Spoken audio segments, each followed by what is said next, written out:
नमस्कार। मैं doctor Amitabh Banerjee universal health organization से आपको हेल्थ मैसेज हम लाते हैं। आज का जो हेल्थ समाचार, आज आज का जो है बड़ा सनसनीखेज समझ लीजिए, या ऐसा लगता है काल्पनिक है। ऐसा लगता है कोई हम जेम्स बॉन्ड का पिक्चर देख रहे हैं, पहले जमाने में होता था। स्पाई, काउंटर स्पाई, और इंटेलिजेंस शेयर हो रहा है, तस्करी हो रहा है, स्मगलिंग हो रहा है, गन का स्मगलिंग, इसका स्मगलिंग, कोकेन का स्मगलिंग। अभी हैरानगी होगी आपको सुन के।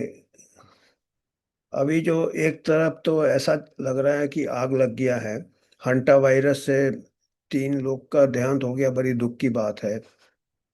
पर होते हैं, हजारों बीमारियां होती है, हजारों रोज मौतें होती है, दुख की बात है। पर ऐसा जो आतंक फैलाने की कोशिश की गई थी हंटा वायरस को लेके कि भाई सबको अभी WHO डायरेक्टर जनरल आ गए हैं, 8 केस हो गए एक जहाज में।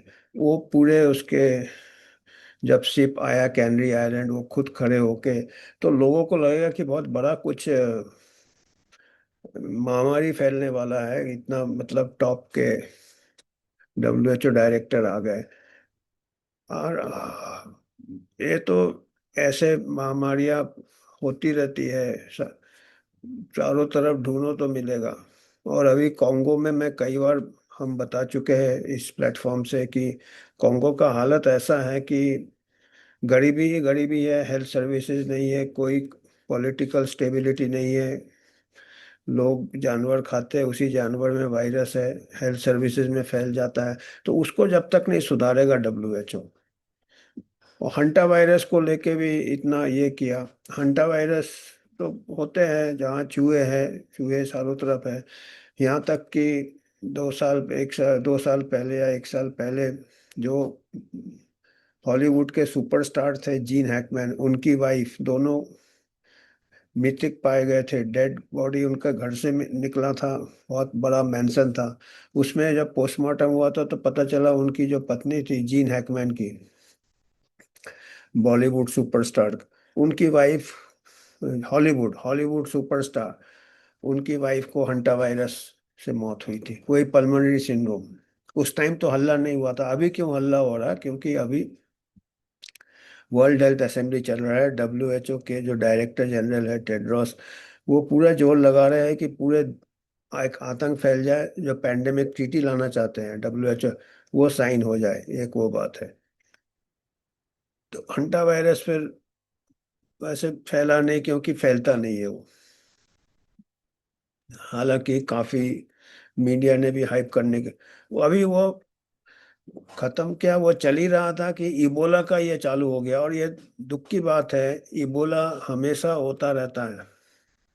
इबोला हमेशा होता रहता है, कई बार हमने बताया अफ्रीका में, जब तक आप उनकी कंडीशन नहीं, अगर सही में WHO चाहता है तो वो उसके कंडीशन इम्प्रूव करे, लिविंग स्टैंडर्ड्स इम्प्रूव करे। और अभी तक ऑफिशियल वो कहते हैं कि 17 आउटब्रेक हो गया 1976, 17 नहीं, 40 आउटब्रेक हुए हैं तकरीबन 1976 से। कितना है, हर साल, हर 2 साल, हर साल आउटब्रेक होते हैं, हर साल। कॉन्गो में, अफ्रीका में, वेस्ट अफ्रीका में हर साल आउटब्रेक होते हैं। और जो आउटब्रेक हुए थे, सबसे बड़ा आउटब्रेक हुआ था 2014 से लेके 2016 तक।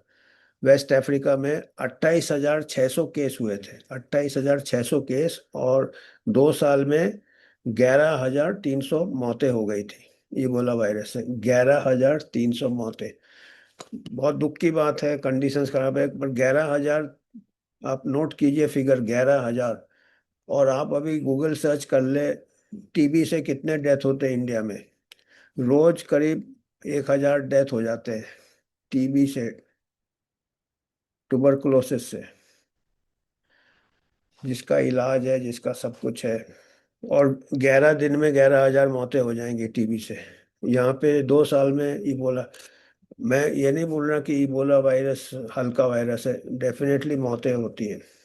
और काफी मौतें होती है, क्योंकि मुश्किल है, क्योंकि एक तो कॉन्गो में हॉस्पिटल्स का भी कंडीशंस अच्छे नहीं है।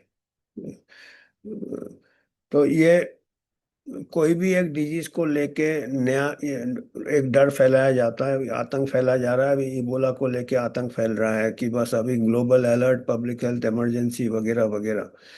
पर अगर आप ठंडे दिमाग से आंकड़े को देखें, हमारे यहाँ रोज टीबी का इलाज होता है, फिर भी मौतें होती है, मतलब। और टीबी तो फैलता है, एक इंसान से दूसरे इंसान फैलता है। पर इबोला नहीं फैलता इतना आसानी से। इबोला इतना आसानी से नहीं फैलता है, वो HIV एड्स जैसे फैलता है वैसे फैलता है।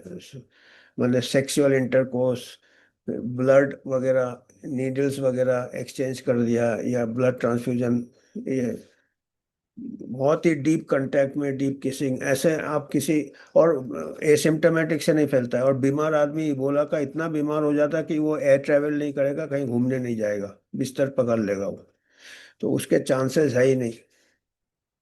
और 40 आउटब्रेक हो चुके हैं 1970 से लेके, 70 से लेके, और एक भी पूरे दुनिया में नहीं फैला।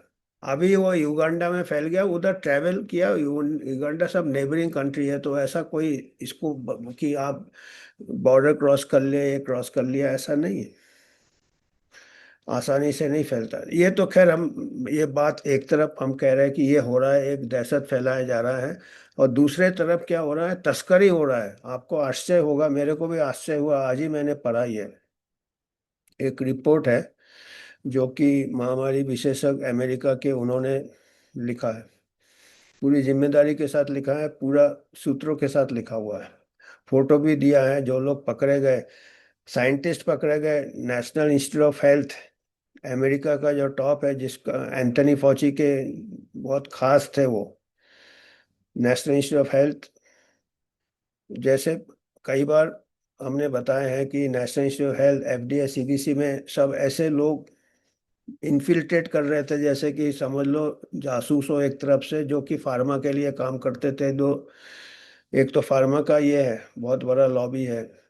दूसरा होता है बायोलॉजिकल वॉरफेयर वगैरह, बायोटेररिज्म, लैब में छेड़छाड़ करना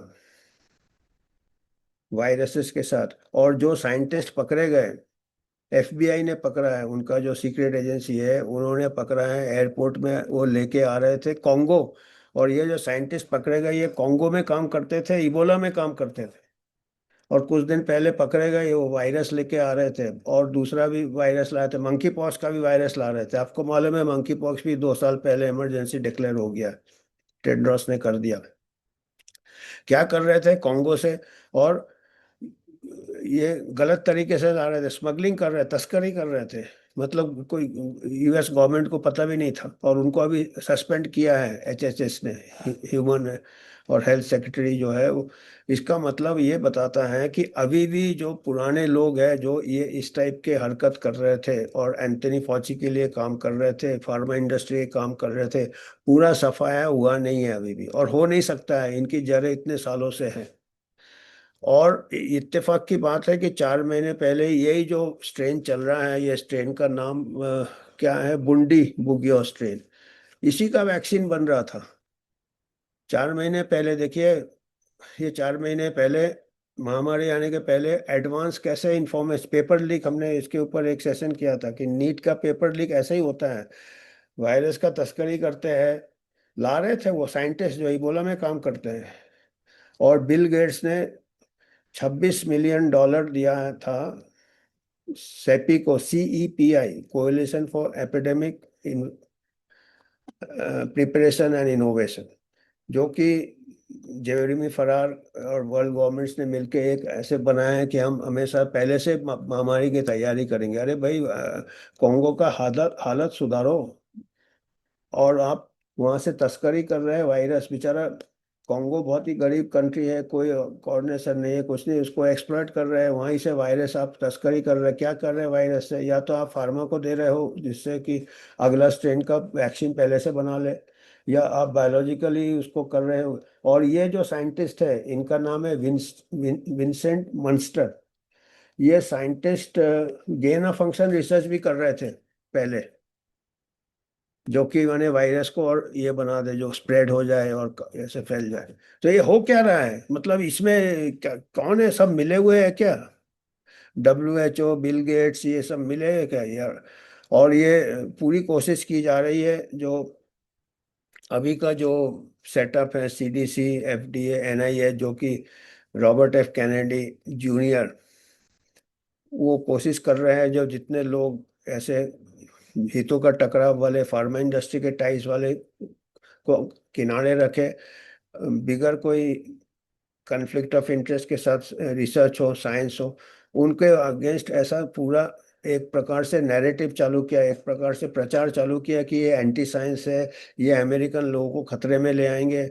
और अभी टेड्रोस ने भी स्टेटमेंट दिया है, ब्रिटिश मेडिकल जर्नल में स्टेटमेंट दिया है, या जामा में दिया कोई टॉप, कि अभी इन्होंने अर्जेंटीना भी अलग हो गया WHO से, USA भी अलग, अमेरिका भी अलग हो गया, तो टेड्रोस ने स्टेटमेंट दिया कि अभी देखिए हंटा वायरस हो रहा है और इबोला हो रहा है, और ऐसे वर्ल्ड हेल्थ ऑर्गेनाइजेशन का से इनको फिर से जुड़ जाना चाहिए। तो आप समझ रहे हैं कि ये पूरा किस तरीके से, अगर आप बिंदुओं को जोड़ोगे तो एक कहानी ऊपर आता है, जो कहानी बहुत अच्छा नहीं है। अभी ये जो डेवलपिंग कंट्रीज है, बिल गेट्स ने तो बोला ही था India laboratory of the world है। कॉन्गो तो बिल्कुल ही लेबोरेटरी है, वहां से आप वायरस का तस्करी हो रहा है। जो स्ट्रेन अभी आना था वो पहले से पता चल गया, 4 महीने पहले से। तो ये क्या, ये अगर आप बिंदियों को जोड़ो तो एक कोई पकड़ा जा रहा है जो कि कीटाणु का तस्करी कर रहा है, कितना खतरनाक काम है। और यह ऑफिशियल पोजीशन से, NIH, National Institute of Health America का, उसको फिर अभी निकाला है, सस्पेंड किया है, छुट्टी भेज दिया है। ये सब पहले जो जरे रूट्स जो हो गए थे, जो कि फार्मा इंडस्ट्री से, और जो बायो टेररिज्म के भी हो सकते हैं, क्योंकि गेन ऑफ फंक्शन रिसर्च। तो अभी तो मेरे को लगता है कि बायो टेररिज्म से जैसा ये एक प्रकार से फार्मा फार्मा टेररिज्म है, कि एक आप वैक्सीन पहले से बना लो। ये देखिए पहले से लीक हो रहे हैं कौन सा स्ट्रेन आ रहा है, पेपर लीक जैसा है। और $1 ट्रिलियन बिजनेस है, $1 बिलियन बिजनेस है इसमें, ये किसी भी हद तक जा सकते हैं। इनको लड़ाई कराने की जरूरत नहीं है। पहले आर्म्स रेस होता था कंट्री, अभी भी वो भी चल रहा है, वॉर भी चल रहा है। और ये अभी महामारी, ये भी दूसरे वॉर जैसे हो गया, कि आम आदमी को हमेशा बीमारी में रखो, कॉन्गो का कंडीशन वैसे ही रखो। तो हम अभी जो हमने पढ़े थे तो हमको विश्वास नहीं हुआ। तो इसीलिए मैं पूरे स्क्रीनशॉट्स उन्हीं के जो लिखे हैं, उन्होंने पूरे जिम्मेदारी के साथ लिखे हैं, रेफरेंस फोटो दिए हैं, रेफरेंस दिए हैं उनके, मैं उन्हीं के स्क्रीनशॉट्स बताऊंगा तभी, क्योंकि इसका क्रेडिबिलिटी होना चाहिए। इसका इतना सनसनी है, ये कोई बड़े बड़े चैनल वाले नहीं बोलते। बड़े बड़े चैनल वाले अपना वो डर डर डर, इबोला इबोला, हंटा हंटा, बड़े बड़े चैनल जिसको फियर पॉन कहते हैं, जैसे वो मजा, लोगों को भी मजा आता है, एड्रिनलिन बढ़ता है, डर। ठंडे दिमाग से जो है उसमें उनको ये नहीं है, एड्रिनलिन नहीं बढ़ता है। पर ये कोई भी जो सीरियस कॉलर है उसको सब इसका नोट करना चाहिए, क्योंकि ये क्या हो रहा है, ये इसको अगर रोका ना जाए तो ये बढ़ता ही रहेगा। ये देखिए, was deadly pathogens including Ebola was smuggled out of Congo। Pathogen smuggling हो रहा है यहाँ, बाएं तरफ इबोला इबोला चिल्ला रहे हैं, और बैकडोर में क्या हो रहा है, पैथोजन स्मगल हो रहा है, और NIH के साइंटिस्ट लोग ही कर रहे हैं। तो अभी किस पे भरोसा करोगे आप?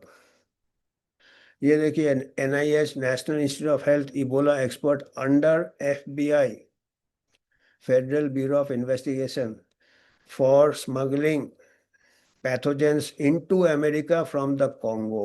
अभी बात कर लीजिए आप, कॉन्गो पूरा ये बन गया ना अभी। Nicholas Hulser breaks down the latest Ebola developments on Real America's Voice with Nicholas Hulser, HULS, Hulser, ये महामारी विशेषज्ञ है, ये अमेरिका के हैं। इन्होंने पूरा ये लिखा है कॉलम, और ये मेन स्ट्रीम में भी नहीं आता है, और पॉपुलर चैनल वाले भी नहीं उठाते हैं, क्योंकि इससे और ये देखिए मास मीडिया ने पूरा जोर लगा दिया, हंटा वायरस बैठ गया। अभी भी कोशिश कर रहे हैं। तो और ऐसे टाइप के United Nations, WHO worried by speed and scale of Ebola spread, speed and scale. तो here is what they don't tell you. वो कहते हैं कि अभी तक 40 आउटब्रेक हो चुके हैं इबोला के, 1970। Not a single one has turn into pandemic. Pandemic मतलब दूसरे कंट्री को नहीं फैल सकता है, क्योंकि इसका फैलना बिल्कुल ब्लड के अंदर रहता है वायरस। और बॉडी सिक्रीशन फ्लूइड्स तो कौन है, और जो बीमार हो जाता है वो ट्रैवल कैसे कर पाएगा, वो थोड़ी। और कोई भी किसी के साथ ऐसे नहीं, खाली वर्ल्ड लीडर ही एक दूसरे के साथ इतना पप्पी झप्पी देते हैं। वो मैंने कुछ वर्ल्ड लीडर, पर ये तो ऐसा नहीं कि इससे आसानी से फैलेगा। ये बोला है खतरनाक, है खतरनाक। गरीबी के लिए हो रहा है, क्योंकि वो उसी जानवरों को मांस खाते हैं जिसमें वायरस रहता है। उसी फिर उनके और भी कस्टम्स हैं जो कि डेड बॉडी को हैंडल करते हैं बड़ा क्लोजली, किस करते हैं, ये करते हैं, तो उससे और कोई को स्प्रेड हो जाता है। तो ये है। तो ये देखिए, लार्जेस्ट एबोला आउटब्रेक उनका 2 साल चला, 2014 से 2016, वेस्ट अफ्रीका में 28,600 केसेस हुए थे, 11,300 डेथ हुए थे। हमारे यहाँ 11 दिन में टीबी से इतने लोग मर जाते हैं जो 2 साल में इबोला से मरे। हालांकि इबोला खतरनाक है, बहुत जल्दी होता है, बहुत जल्दी। टीबी धीरे धीरे, पर मरीज तो ध्यान तो होता है ना उसका भी, ड्रग रेजिस्टेंस हो रहा, ये हो रहा। माने ये नहीं कि हमको टीबी के बारे में भी उतना ही सोचना चाहिए, इबोला के बारे में भी इतने सोचना चाहिए, दोनों के बारे में सोचना चाहिए। पर आतंक एक चीज को लेके नहीं फैलाना चाहिए, एक चीज को लेके आतंक नहीं फैलाना चाहिए। सभी बीमारियों को इक्वली ट्रीट करें। Why Ebola does not spread, it is not airborne, requires direct contact. और अगर थोड़ा हाइजीन हो, थोड़ा आइसोलेशन प्रोटोकॉल हो, मॉडर्न हेल्थ केयर हो, तो वैसे फैलता नहीं है ये। अब ये देखिए, ये हम बात कर रहे थे ना, जो जो स्ट्रेन से हुआ, आपका बुंडी बुगियो स्ट्रेन से हुआ। तो 4 महीने पहले CEPI, coalition for epidemic preparedness innovation, को founded by Bill Gates, 26.7, 26.7 million dollar Moderna और यूनिवर्सिटी ऑफ ऑक्सफोर्ड को दिया एमआरएनए वैक्सीन बनाने के लिए। खाली एमआरएनए वैक्सीन नहीं, और वायरल वेक्टर वैक्सीन, जैसे कोविशील्ड बनाया था, और एक एमआरएनए वैक्सीन ऑक्सफोर्ड बना था ना, वायरल वेक्टर, जिससे एस्ट्राजेनेका कोविशील्ड बनाया था। और वो बुंडी बुगियो स्ट्रेन के लिए ही दिया। बताइए, 4 महीने पहले पेपर आउट हो गया था, क्योंकि वो स्मगलिंग करके ले जा रहे थे, वो विंस्टन मंस्टर। तो ये देखिए, caught smuggling, NIH smuggling pathogen from Congo, Vincent Munster, NIH, National Institute of Health America का इबोला एक्सपर्ट है, और कोविड में गेन ऑफ फंक्शन कोलैबोरेशन भी किया था, और वो फील्ड वर्क करता है कॉन्गो में। Shortly before the Ebola outbreak, देखिए आउटब्रेक के पहले, Munster was caught in US airport returning from Congo with undeclared pathogens. Bacteria virus लेके आ रहा था कॉन्गो से। He had travel to Democratic Republic of Congo with NIH scientist, के साथ एक और साइंटिस्ट था। And airport security reportedly discovered pathogen samples collected from patients. It has been reported that monkey pox उसके लगेज में पाया गया, pathogen classified by HHS as select agent because of its potential threat to public safety. तो monkeypox मिला। और भी देखिए, ये है आपके विंस्टन मंस्टर, ये एंथनी फॉची के खास भी होते थे। देखिए, इतना उन्होंने सबूत दिया है, इतना सोर्स दिया है, तो ये नाम दिया है, फेस दिया है, पूरा डिटेल्स दिया है। तो ये मिस इन्फॉर्मेशन नहीं है जिसमें अभी पता नहीं पेंडेमिक का बाद TT आएगा तो फिर सब मिस इन्फॉर्मेशन है, सब इनको ये कर देंगे सेंसर। मंस्टर एंड इंडा reportedly did not have the legally, उनके पास लीगल कोई ये नहीं था डॉक्यूमेंट कि इसको आप ऐसे ले आओ ट्रांसपोर्ट करने के लिए। तो ये तस्करी हुआ, स्मगलिंग हुआ। और मंस्टर का लैब वर्क वो एबोला में ही करते हैं, और क्योंकि वो फील्ड वर्क भी कर रहे थे कॉन्गो में, तो हाई रिस्क वायरसेस के साथ, तो ये ऑब्वियस सवाल ये उठता है कि इबोला सैंपल भी था क्या उनके पास, क्योंकि वो इबोला के ही ये थे और ऐसे एरिया में ही काम कर रहे थे, और 4 महीने पहले स्ट्रेन पता चल गया था कौन सा स्ट्रेन से महामारी होगा। तो आप देख लीजिए कितना कितना, 2 और 2 4, 2 और 2 4, काफी गिनती कर सकते हैं आगे आगे पीछे पीछे क्या हुआ क्या होगा। ये और इनके कलीग को एडमिनिस्ट्रेटिव छुट्टी में भेज दिया है, और एफबीआई अभी जांच कर रहा है। और ये actively gain of function research में भी एक्टिवली इन्वॉल्व थे, पार्टनर थे ये डिफ्यूज प्रपोजल में, altering the corona virus bye insertion of urine cleavage site. काफी पहुंचे हुए साइंटिस्ट थे ये, और ये कह रहे हैं कि ये डीप स्टेट का बल अभी भी है, वो निकला नहीं है। जितना भी रॉबर्ट एफ कैनेडी जूनियर कोशिश करे, सीडीसी और एचएसएस सेक्रेटेरिएट और एनआईएच में अभी भी इनके एजेंट लोग भरे हुए हैं। और ये कहते हैं कि अगर किसी को अकाउंटेबल नहीं करो, किसी को आप जिम्मेदार न ठहराओ, उनको पनिश नहीं करो, उनको जेल नहीं भेजो, जो महामारी पिछले महामारी में जिन्होंने इतना, तो ये ऐसा चलता ही रहेगा, क्योंकि ऐसे लोग को कोई। और ये निकोलस अल्सर है, ये एपिडेमियोलॉजिस्ट एंड फाउंडेशन एडमिनिस्ट्रेटर है मक्कलो फाउंडेशन के। तो आपको अगर कुछ योगदान देना है, हमारा इंडिपेंडेंट बॉडी है यूनिवर्सल हेल्थ ऑर्गेनाइजेशन, हम आपको ऐसे न्यूज़ लाते हैं जो कि मेन स्ट्रीम मीडिया नहीं लाएंगे, पॉपुलर चैनल्स नहीं लाएंगे, पर ये सीरियस न्यूज स्कॉलर लोग डेफिनेटली इसको आगे जांच करें, और हम भी कोशिश करेंगे। तो आज के लिए इतना ही है। आपको कुछ पॉइंट है तो आप बेशक हमको बताएं इसके ऊपर, और हम फिर आगे बात करेंगे। तो आज के लिए धन्यवाद। और ये फिक्र की बात है, काफी चिंता की बात है कि क्या क्या हो रहा है। जैसे न्यूक्लियर रेस हो रहा है, अभी बायोलॉजिकल रेस चल रहा है, और फार्मा रेस चल रहा है, खरीदा हुआ है, और पूरा जोर लगाया जा रहा है कि बढ़ते जाए महामारियां। पहले से वायरस का तस्करी हो रहा है, पहले से उसको उसके टीके बन रहे हैं, उसको गेन ऑफ फंक्शन किए जा रहे हैं। काफी विज्ञान को तोड़ा मरोड़ा दुरुपयोग किया जा रहा है। और कुछ आप आलोचना करोगे तो आपको एंटी साइंस बोलेंगे। इन्हीं लोग एंटी साइंस है जो साइंस का दुष्प्रयोग करते हैं। तो आज के लिए इतना ही, धन्यवाद।